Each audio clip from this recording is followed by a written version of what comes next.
Valy hatrany miarahaba antsika eto amin'ny fandarana manokana eto amin'ny TV Plus Madagasikara isika amin'izao fotoana izao elaela tsika izay tsy nitafahizay fa te heverintsika amin'ny resaka politika indray amin'ity androany ity ary dia vahiny hitondra izay fandalina sy famakafakana makasika ny resaka politika izay indrindra no entina amintsika eto izay sady mpanao gazety namana ihany koa dia ity izany fa ny pastora Retovinay Latimer izay chroniqueur politika ianao mpanao fandalinana politika eo anivon'ny LCR miarabanao. Miarabanao tompoko. Tsika angamba tsy tonga dia io tsika satria samy mpanao gazety tsika dia samy fantatra an'izay tsara fa tonga dia idirako satria ny fotoanantsika somary voafetra ihany mahakasika lafiny politika araka nambarako teo dia ny fanavaozana zany ny anomboantsika azy. Misy ny ataontsika hoe famaritana izay samy rirotra amin'ny azy amin'izao fotoana izao mahakasika ity fanavaozana ity. Rehefa miresaka amin'olona eny an-dalana iny dia hoe fanavaozana rehefa miala mitondra teo aloha dia izay ny anay. Ny sasany indray rehefa miresaka amin'olona iny indray fanavaozana dia fanavaozana fanovazana rafitra ny anay. Izany hoe miova daholo ny rafitra teo aloha fa tsy ny olona teo aloha. Ny sasany indray rehefa antanina inona ity fanavaozana ity dia ny hoe fanavaozana rehetrarehetra hatramin'ny kolikoly rehetrarehetra izany hoe anatin'ny profondeur kokoa anatin'ny fahalalinany kokoa. Izay fahasamihafana amin'ny resaka famaritana izay nefa dia miteraka disadisa savorovoro ady hevitra ety sy eroa izay hoe ady hevitra tsy hirosoana aminao izay sady mpanao gazety ihany koa ianao inona marina moa izany ny atao hoe fanavaozana ary efa morosona izay fanavaozana izay ve tsika eto Madagasikara amin'izao fotoana io. Voalohany indrindra misaotra anao nametraka an'ilay fanontaniana amin'ny maha-mpanao gazety mbo miroso miandalana eo ihany ny fanazavana fa mampahasotora ny tenako dia heverina fa mipetraka ny fanontaniana satria lazain'ny bokin'ny Romanina manao hoe miova amin'ny fanavaozana ny saina amantaranareo ny sitrapon'Andriamanitra. Ny fanavaozana ny saina raha miteny fototra dia ny saina zany lazain'ny grika hoe psyché. Ny psyché zany dia ny fanahy sy ilay vatan'ilay olombelona no miara miova. Zany hoe tsy ny fanahiny ihany fa ny fihetsiny. Ka raha raisina arak'izay teny fototra izay ny fanavaozana dia eo amin'ny fiovana fitondran-tena, fiovam-pienitra ary fiovana fitondrana. Ka raha raisitsika amin'ity fitondrana misy amin'izao fotoana ity dia azo heverina fefa misy izany balbutiement ny fiantsoana azy na fiantombohany izay fiovam-penitra izany toy ny nananganana ohatra télé LCR natokana ho anazava ny mahakasika ny resaka fanavaozana. Lazain'ny olona izy io fa hoe qui dit Michael dia midika hoe refondation, izy no refondation. Dia izay ny antony anaovana hoe qui dit Michael dia télé manokana entina hanamboarana ny endriny. Tsy izany no izy fa lalana izorana ahatongavana amin'ny toerana iray izay fantatsika mpanao gazety fa tena mila fitaizana, mila fampianarana manoloana ny zavatra izay tiana ovana. Raha ny ao amin'ny iverenako zany ny repoblika izay milaza mitondra moa amin'izao fotoana ny fanavaozana na ny refondation dia ny zavatra natao matoan-dresaka dia ny hoe le sens de l'État na ny amin'ny mahafanjakana ny fanjakana mihitsy loha ny asin'ilay fanjakana no mila apetraka. Ary io no tena olana lehibe misy eto amintsika malagasy satria nanomboka tamin'ny fahaleovantena dia tsy fantatra marina ny hoe inona ny statut na ny sata mifehy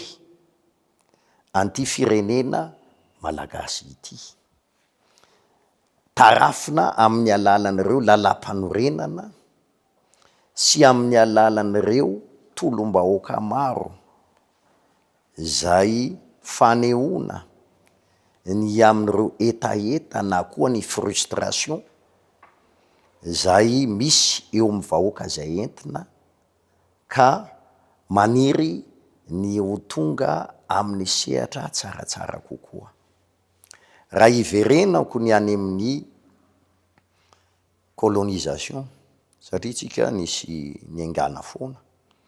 dia milaza itsika hoe efa mahaleo tena i Madagasikara.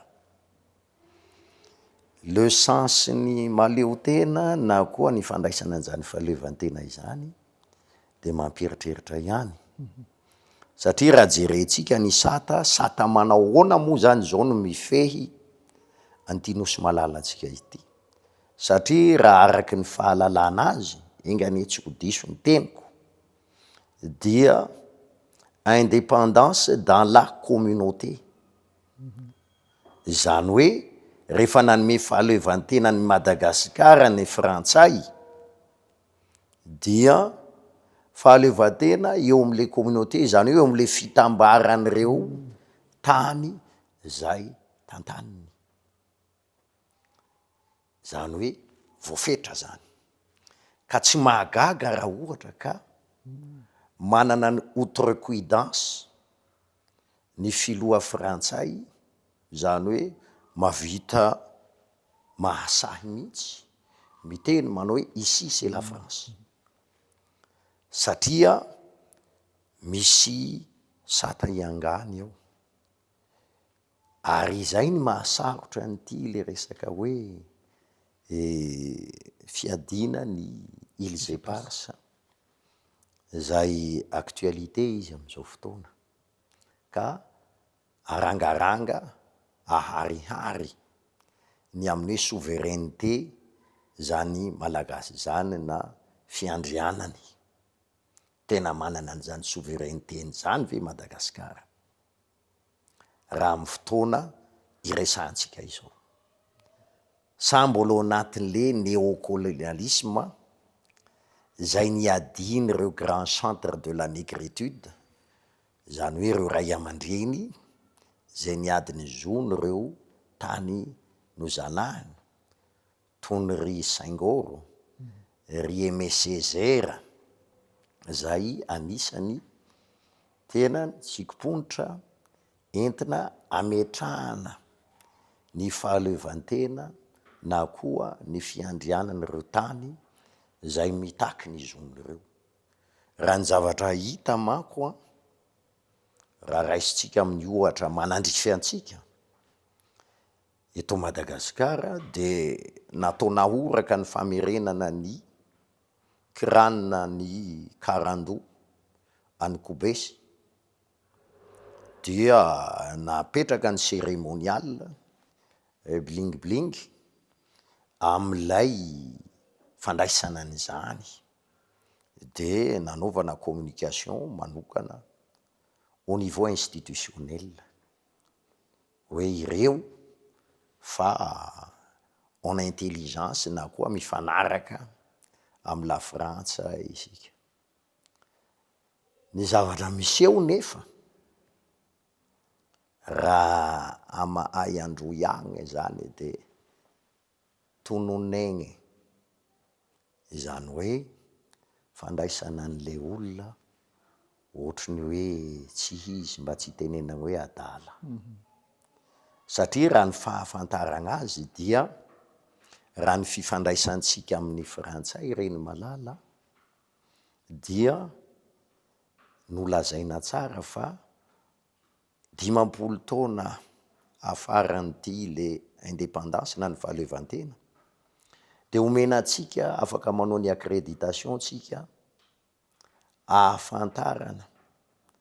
ary ahalalantsika ny zavatra tena nitranga tamin'ireny fietseham-bahoaka ka nahafatesan'olona maro ireny. Ny tantarany malagasy ny malagasy, ny voafafa ao anatin'izany. Iza moa no mitaky an'izany? mankalaza atsika farany teo 29 mars 1947 de ny Bekoto Marolatra zay efa reraka no atao communication na atao publicité zay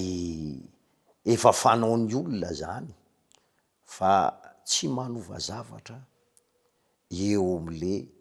trangan-javatra misy. Raha jerena izany aravakina de mbola ao anatin'le néocolonialisme isika, mbola te hipetraka ao anatin'io ve tsika? Fa raha ny fahalalana azy mitovy am'ry Niger zay maresaka ry Traoré, ry Mali sy reo tany Tchad zay teo ambanin'ny fitarihan'ireo colonisateur taloha, de ny safidy ny anana ny lalany manokana izy. Itsika ve ao anatin'ny izany toe-piainana izany aim-panahy izany, satria ohatry ny diso adversaire na lasa ohatry ny variana amy zavatra hafa itsika am'izao fotoana. Miresaka reo fondation tsika ary resahan'ireo tanora zany am'izao fotoana ho vao ny rafitry, satria niala tamin'izany hetsi-bahoaka ataontsika hoe hetsiky zany tanora izany ohatra na ny hetsiky ny olona amin'ny ankapobeny vahoaka malagasy, ity tolona zay nahatonga ny fitondrana vaovao misy am'izao fotoana. De mametraky reo manao hoe ho vao daholo ny rafitra, ny Assemblée nationale, ny haute cour constitutionnelle, ny CENI sy ireo rafitra zay everina fa hoe nolovana tam'ilay olona zay everina fa nanabotry vahoaka. Dia ny zavatra misy anefa de izao, raha ny hevitra reo fondation manokana, la République française ne s'est pas faite en 5 ans. Zany hoe ny République frantsay tsy natao tanatin'ny 10 taona fa anatin'ny 100 taona. Ery Robespierre sy ry Danton no tapahana ny lohany ary ny tolona reo républicain reo nanafahany ny amin'ny fitondrana clérical na ny fitondran'ny clergé ny fanjakana tam'izany fotoana, tsy natao teo amin'ny fitondrana mpanjaka intsony. Ary zay le laïcité de l'état resahantsika ity, satria mety misy hipetraka mametraka inona ny ataon'ireo pastora, manazava ny resaka politika tsy tokony any am-piangonana ve? Dia tsara ihany mahalala ny tantara isika, satria teo amin'ny fiangonana no nitondra ny republika ary na tamin'ny andron'ny ry Napoléon dia nametraka izy ny amin'ny hoe nosarahany tsara ny amin'ny fitondrana zay entim-piangonana sy ny enti-ny fanjakana zay tiany hoentina. De reto républicain ireto rehefa taty afara zany dia nametraka manao hoe aza atao ry cardinal intsony no manindry ministra. Ny ministra nge fitandremany, zany hoe terme biblika izany, zany hoe niala vo anatin'ny baiboly, fitandremana ny fananany fanjakana. De raha ireo pastora reo de hoe mpitondra fitandremana na amin'ny FJKM izy na eny na amin'ny fiangonana rahavavy katolika dia fantatra ny amin'izany. Lazainy hoe paroisse sy ny karazany fa fitandremana no ambara amin'ny alalan'ny ministera, ka io no tenenina hoe esory ity le aloka apetrany fiangonana ity fa aleo entinay bourgeois na laïque. de io la Frantsa io raha jerenao ny any Angletera anjarany manao no mampita ny amin'ny fitondrana entim-piangonana sy ny fitondrana entiny laika fa raha ny any Finlande zao dia na ny Norvezy sy ny garazany de ny safidy ny anao hoe aleo miroso makato my fahendrem-piangonana fa ny eto amitsika dia anisany heverina zany fa manao bolokom-bazaha dia zay zavatra resahan'ny olona no heverina manao hoe laïcité de l'État. Inona ny idiran'ny fiangonana amin'io? Fa ny zavatra tokony ambara de hoe manao ahoana ty fanjakana zay heverentsika tokony apetraka ity. Vitany ankizy mivorivory sy mitaky eny an-dalambe ve na olona maromaro vitsivitsy araky ny lazainy tandroy manao hoe voriquet de voribeuil zany hoe miankina am'le acception na ny fomba fandraisantsika azy tsy manambany velively le hetsika ataony tanora na ny hetsika ataony zenizedy am'izao fotoana fa ny zavatra mipetraka de manao hoe inona le tena tadiavintsika satria ny zavatra rehetra de misy fiangany araky ny resako anareo teo manao hoe tena maleo tena tokoa ve ity Madagasikara ity tena miaina le tena fanjakana tena mahafanjakana azy ve tsika am'izao everiko fa anisany mahatsapany zany ity fitondrana ity matoa nanao programa manokana ny amin'ny hoe asina ministera manokana mahakasika ny refondation na ny fanavaozana araky ny anambarantsika teo manao hoe nambara tamitsika teo manao hoe fanavaozana ny saina amantarana ny hoe hoaiza isika alazaiko anao fa misy bokiny Antoine Bouillon zay nanoratra hoe Madagascar le colonisé son âme de lazainy eo anatin'io fa manano sarotra ihany ozy ity malagasy ity na ity Madagascar ity fa misy intérêt contradictoire maro na koa misy fahasamihafana maro ao anatin'io firenena malagasy io amin'ny alalany reto foko maro raha ohatra ozy ka ry zareo anivotany dia anisany miandany am'izany fanjakana izany satria manana mampianatra ny zanany ka matetika zany mitanila any am'izany esprit na koa fanahy amina fitantanana fanjakana izany ka izany ny ahitanao anaty rova ozy misy manao fanaovany azy moa resaka avec une pointe d'ironie manao hoe mangalatahaka anatina robe be ry mpanjaka any cour d'Angleterre de manao an'iny quadrille iny le afindrafindrao de io izy ny amin'ny zanaky Antananarivo dia raha jerenao nefa ozy ny vezo de ny mahanaitra azy ny andeha anjono ny lakana ny fiveloma satria miaina eny an-dranomasina ohatran'izay koa ny mahafaly sy ny tandroy civilisation agropastorale izany hoe miaina amin'ny alalany fambolena sy ny fiompiana ka raha mbola tsy mahakasika ny olana eo aminy ny zavatra miseho hitatsika zany resa hoe very ny omby de miantsehanareo fanjakana de izay vao miditra ty amin'ny fanjakana ka ny olona tena heverina hoy Antoine Bouillon fa mety raha ny anindrana fijery tam'izany amreo izy dia ny sakalava angambany ozy no andeha ho raisitsika tam'izay le divisé pour régner ireo nomentsika fitaovana ametraka fanjakana de nampedina ny malagasy samy malagasy de natonga ny reny resaka hoe Amboalambo mahatonga ty afara manao hoe valikitsaky, de mahatonga ny resaka hoe fédéralisme, de raisina am'izao fotoana manao hoe fanganareo rery no afaka hanao constitution. Ary zay le atao hoe asiny le fanjakana fanjakana azy. Raha tamin'ny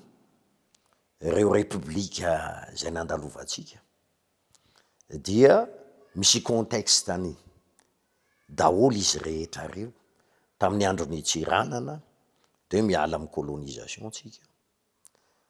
de omenanao io fa miara-miasa tsika de amboarina daholo ny lalana sy ny ano. De nisy ny 71 contexte zany, fa itsika varina mijery anty le 72 satria io moa tsy ialana tsiny fa richesse bien ordonnée commence par soi-même, na koa ny entony hita Jerusalema aloha vao Samaria, eto Antananarivo no manao ny politika, de mety tsy ho hita le olona maty be de be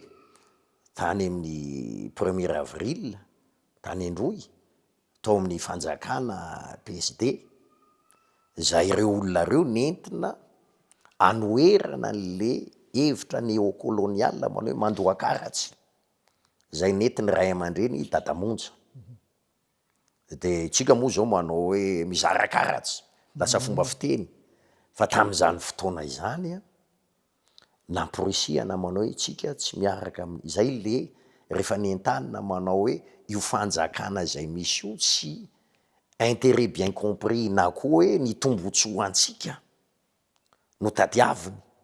fa mbola mametraka le fahavazaha, zany hoe ny vahiny no manjaka. Ka raha izany aleo tsika tsy mandoa karatsy. Dia novonona tam'ireny satria lazaina fa manao hoe manao désobéissance, de nalahatra notifitifirana daholo olo, tsisy miresaky zany. Fa niresahana de reto mpianatra zay tamy 72, de niresahana dia ny hoe ny système fokon'olona entiny Ratsimandrava, fa raha ny any atsimo mety manana koa izy ny fieviny, hoe raha nametraka ohatra ny fanjakana Sakalava satria nanambady Sakalava ry nanambady Arabo ry Andremisara, de hoy izy ny prince tonga tam'izany, reo Arabo reo en 732 zay noroasina tany Poitiers, de misy be de be nandeha tamitsika aty, de naka alliance na koa fanambadiana tam'reto olona zay malaza, de nitandroy ny mahafaly, de Andremisara zay mahafaly no nanambady 3 tam'reo princesse na koa zanaka mpanjaka reo, de nitenenina manao hoe tsy maintsy manjaka ny zanakay. De hoy izy ny ray aman-dreny tam'zany, raha te hanjaka ianareo izahay efa managny le hazo manga, tsy nareo anaky ka ro enday anay, tsy nareo zanaky no anoro anay ny fahendrena ny fitondrana ny tany ay, nareo afara, fa anao te hanjaka nareo amea mbe tsisy ndaty le am'le saka, mbola tsisy olona am'le vavarana. De raha reo markentsika ny misy ny Sakalava, raha ara-tantara ny anthropologie angamba no mijery an'izany, dia mamoron-drano daholy ary manana an'le fomba tsika fanamasinana ny fanjakana, ny fitampoa sy ny karazany, fa eo am'le système tiako tenenina am'izany. Raha any Androy ianao, ary zay ny mahatonga ny hoe maninona moa ny resaka hoe nanao opération ohatra fandiova tamy Ravalomanana, nandamoka izany, na koa hoe hiady amy dahalo, dia satria le hevitra vadiny entinao, le fahendrena misy ao, olona eo amy tanàna ihany nge ny mifangalatra, tsy omenao toerana ny ray aman-dreny, entina nabiazana ny ankizy. Zao na ny mpirahalahy mifamono hoe alaiko ny omby ny ano, le resaka système dahalo nge de resaka hoe olona iray rehefa tezitra manao hoe andeha itsika ho tafiana fa hovaliana le vavany ano, zay ny nanomboka nanao toera tsy zaka tamitsika. de anambaragna le tanàna de mandeha isaky ny tanàna maka mifindrafindra maka zatovo de ireno no mitambatambatra de hoe firy ny omby eo de ho alaitsika ohatra hoe 200 na 300 de anambaragna mba tsy amonona an'le olo ao de ho avy areo ao zahay fa anapoahagna basy anambaragna azy mba amoahagna le agnomby. Tiana ho tenenina am'zany le olona mihitsy le fomba fitondrana ao amin'ny olona ny arena, le olona ny entanina de fitondrana manao ahoana no tiatsika apetraka fa tamin'ny androny tsiranana zao de zay ny zavatra nipetraka tamin'ny androny Ratsiraka de nametraka Ratsiraka manao hoe révolution socialiste dia contexte nanoratra boky izy satria avaram-pianarana communisme tam'zany marxisme léninisme de mirona makany pays non aligné sy ny garazany de narahana nanaraka an'izay koa ny malagasy de rehefa avy eo nefa hitatsika rehefa hitan'ny vazaha fa hoe hitan'ny olona tokoa satria tamin'ny tsiranana ny zavatra napetraka hoe izao de miady amin'ny néocolonialisme atsika tamin'ny Ratsiraka de apetrao ozy ny filazan'ny dadamonjy azy hoe bourgeoisie comprador zay hoe le olona manana tombotsoa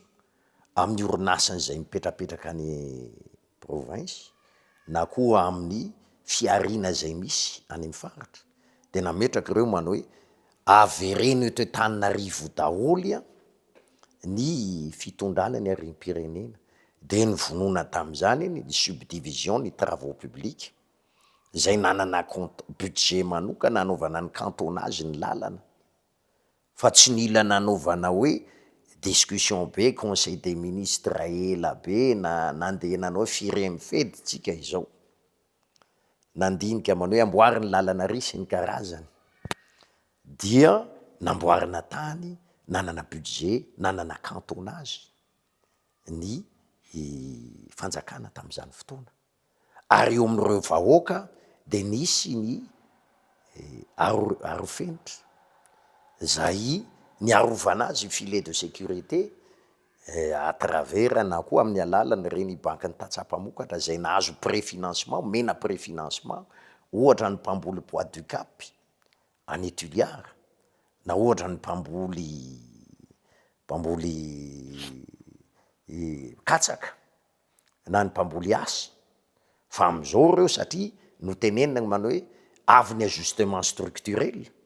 tsy mipréfinancer etsony fa ny fanjakana monsieur désengagé zay le tenenako hoe l'essence de l'état inona moa zany ity fanjakana miahy sa fanjakana entin'olona zay intérêt vitsivitsy no mitondra azy ary zay le zavatra nisy teto hatramin'izay misy olona te hanjaka hitondra fanjakana fa marionnette le mpitondra eo ka izay fanjakana zay ve ny iainantsika satria efa ny iainantsika zany teo nanomboka tamin'ny Ratsiraka nisy an'izany ny Ivama ny arenany Ivama ny vola na Vernanty ny Sonapara ny kafe sy ny jirofo de ny kesin'ireo de teto nakaiza ny kesy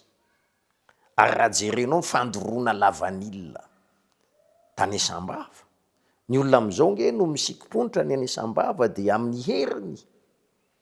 no mahatonga ny vanila ho lasa mamokatra fa na de mbola mahita an'iny ary ny mpitondra de manao hoe satria misy volany ato de amidy ho 3,000 na ny haricot-vert zany tsy lafon'ole izy rehefa hita fa mety azahoana gain de aleo izaho no te hivarotra azy de zay ve le fanjakana le apetratsika ka ny zavatra miseho zany tamin'ny 91 tsika contexte nisy tam'zany ny ajustement structurel de niditra tsika nanao an'ireny resaka hoe raffinerie zay tam'zany fotoana zany za anisan'ny nanao reportage tam'zany amin'ny raffinerie nanao exportation na foile nakany Maurice ireo namatsy mbola niodina ny rafinerie fa rehefa avy ny privatisation de nisy opérateur ray manao hoe anahirana ireto machine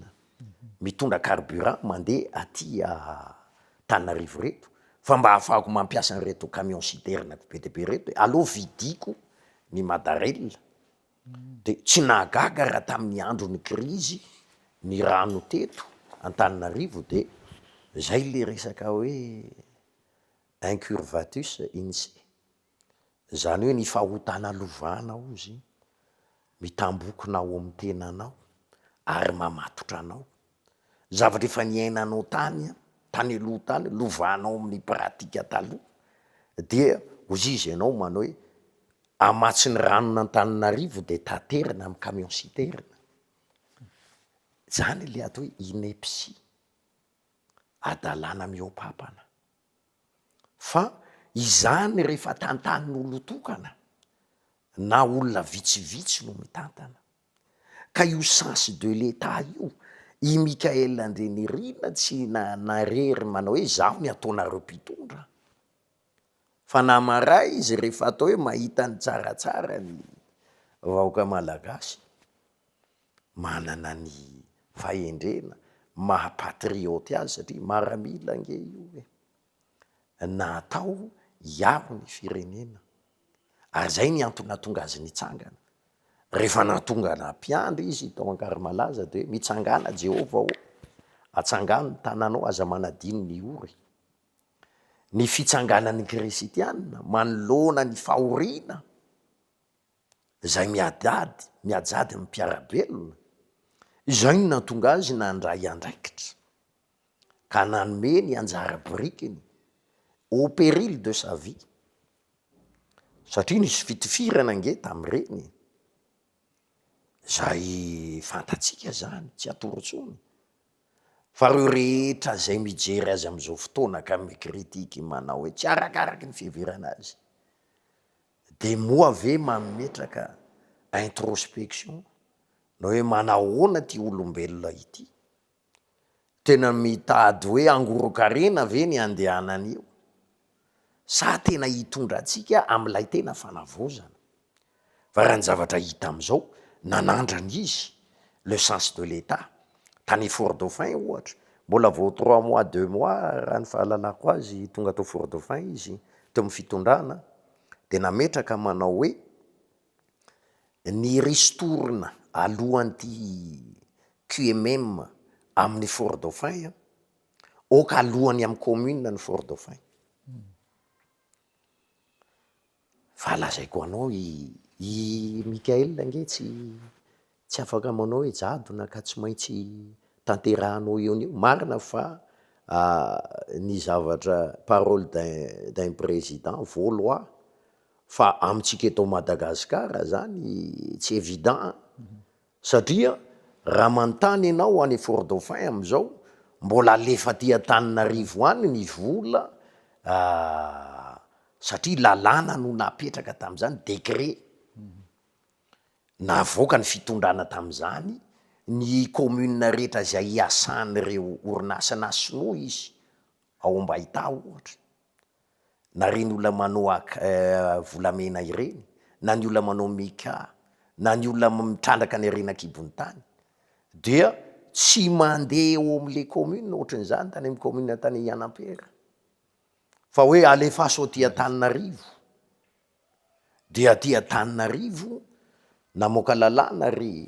fitondrana rajo hoe le virement centralisé raha vovola mihoatra ny 10 millions d'ariary tam'izany de tsy maintsy angalana autorisation zany hoe androkafako ny ao amin'ny commune ny Fort-Dauphin dia mantany aty aloha zay vao afaka mandroka an'le fakony ao izy izany ve le fitondrana tiatsika apetraka ka manana ny heviny am'izany angamba nyreo faritra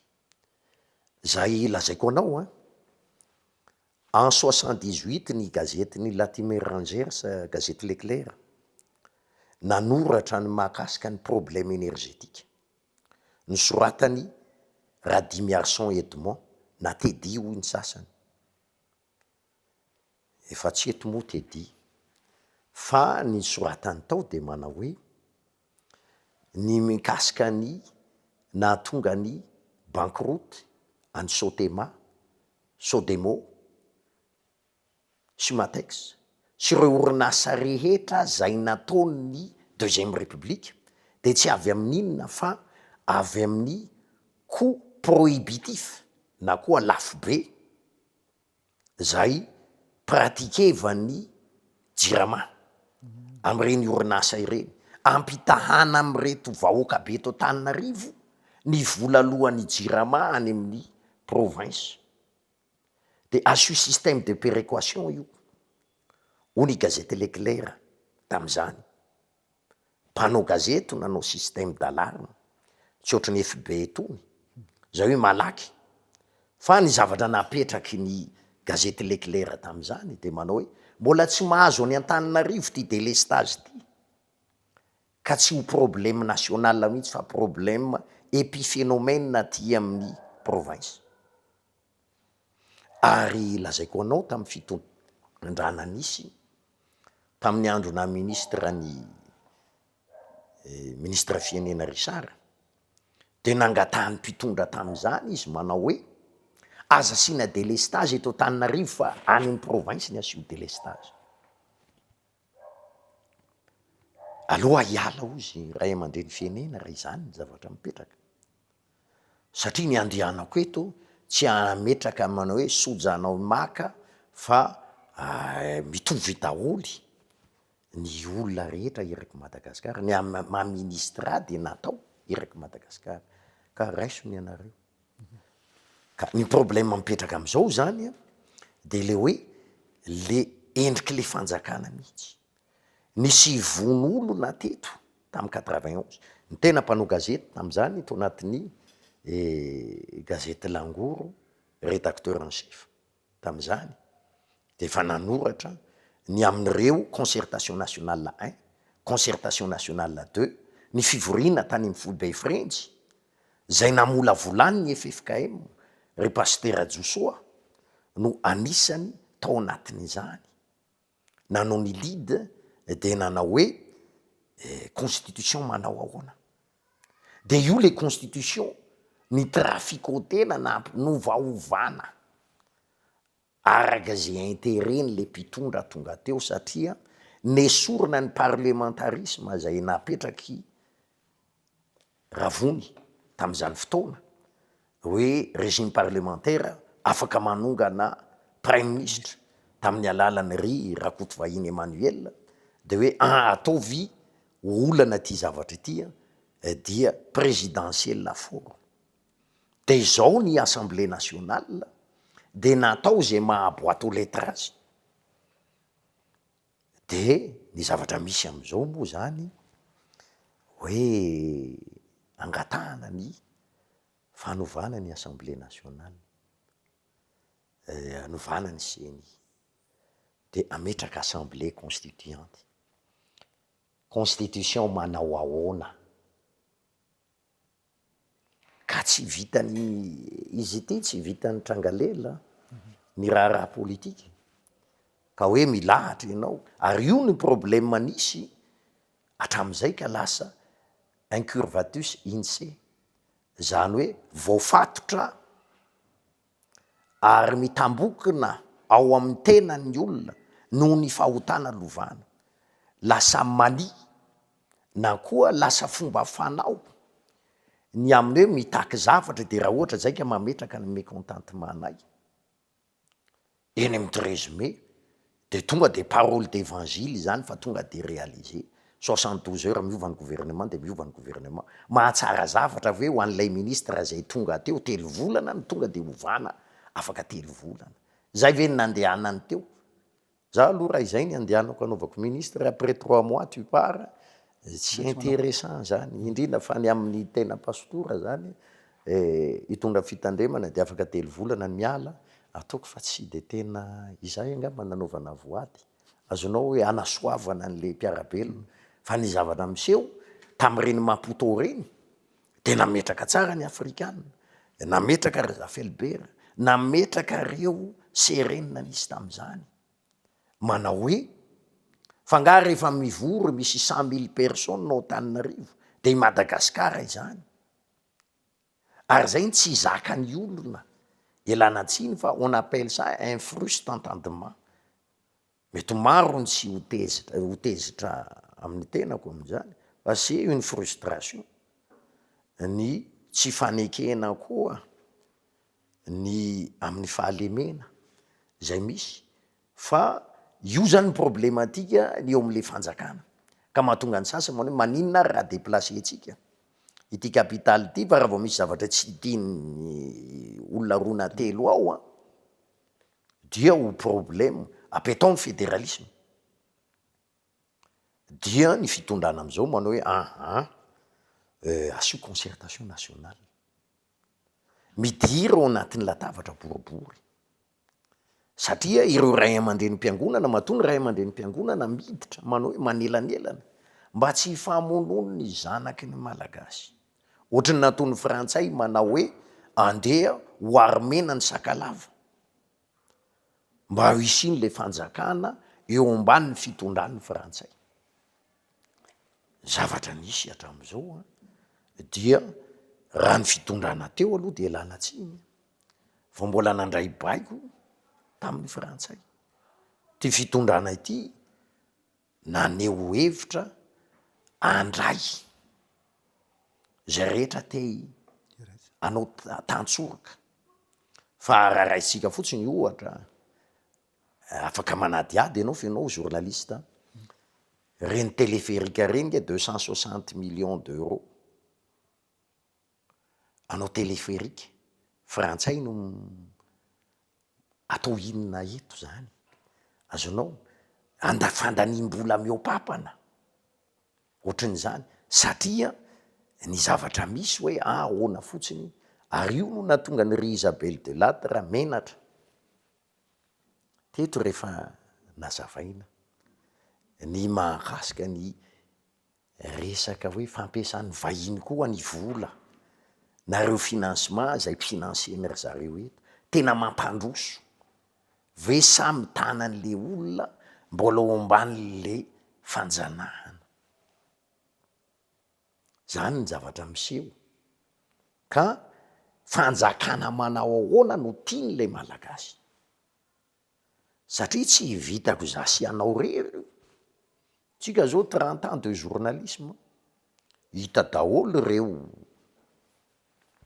régime successif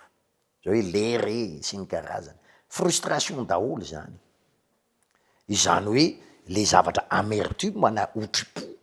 misy eo aminao no lasa fitondram-panjakana ka mahatonga anao valifaty hoe rehefa tonga amin'ny fitondrana de vitako indray ry anona fa teo any jaly ka ny refondation zay resahana am'izao fotoana dia ny mamerina ny olona aloha andinitena réconciliation de l'homme envers lui-même du malagasy envers lui-même araky ny lazainy Aimé Césaire les grands chantres de la négritude elako tsiny manao hoe je suis pour un universel riche de tout le particulier, riche de tous les particuliers, coexistence de tous les particuliers. Izany hoe izaho i Aimé Césaire dia ny zavatra iriko dia ny ahita tontolo zay iarahan'ny fisamihafana miara-miasa fa raha ny zavatra misy am'izao fotoana de ialako tsiny fa zay te hanangam-bovona misitona lakilosy ao anatin'ny FB tsy ahitana tsony fahendrena malagasy fa mifanopa de raha jerenao avec un certain recul na angalanao tazan-davitra dia io le atao hoe jacasserie de volière zany hoe ohatrany reny akoho anaty garaba samy manana ny feony izay zany no ambangovangony Ia, isaorana be dia be ianao pastera nitondra izay fanazavana izay ary dia nahaliana tokoa amin'ny fitondrana fanazavana sady nisy ihany koa ny rakitra ara-tantara izay noentinao matoky fa dia nahafa-po antsika tany an-tokantrano izany na ho an'ny tanora na ho antsika mpandalina politika na antsika mpianatra ihany koa izay ataontsika hoe avolentana fanehoan-kevitra sy fampahafantarana mahakasika ny fanavaozana ho tanterahina eto amin'ny firenena. Saorana be dia be ianao tompoko nitondra izay fanazavana izay tamin'ity androany ity somary efa somary nioatra kely ny fotoana ihany moa tsika izany fa noho ny hoe tena mahaliana dia mahaliana ny fanazavanao dia navela no entinao aloha zany hatramin'ny farany izay fa matoky kosa izahay eto amin'ny TV Plus Madagasikara sy ny mpanaraka zany fa mbola tsy maintsy hiverina eto ianao hitondra lohahevitra hafa indray hitondra izay ataontsika hoe fampahafantarana na ataontsika hoe tsy hoe fampianarana moa tondrantsika fa tena hoe fampahafantarana ihany koa fampatsiahivana indrindra izay mahakasika ny tantaram-pirenena izay izay ampatsihivina antsika tany an-tokantrano moa zany fa ny pastora Retovinay Latimer izay chroniqueur politique eo anivon'ny LCR niaraka tamintsika tamin'ity androany ity. Saorana be dia be ianao tompo. Saotra betsaka tompo. Tahiny Jesosy aby. Ia, isaorana koa ianao isaorana koa tsika tany an-tokantrano izay nanaraka ny fandarana hatramin'ny farany araka nambaranay tamin'ny vahiny teo moa zany dia mbola faniritsika ny handray azy amin'ny fotoana manaraka amin'ny lohahevitra hafa ihany koa izay firariana moa ny antsika izay fa ny tena kosa dia mametraka ny veloma ho an'ny manaraka indray ho antsika any an-tokantrano. Manara-peona tompo.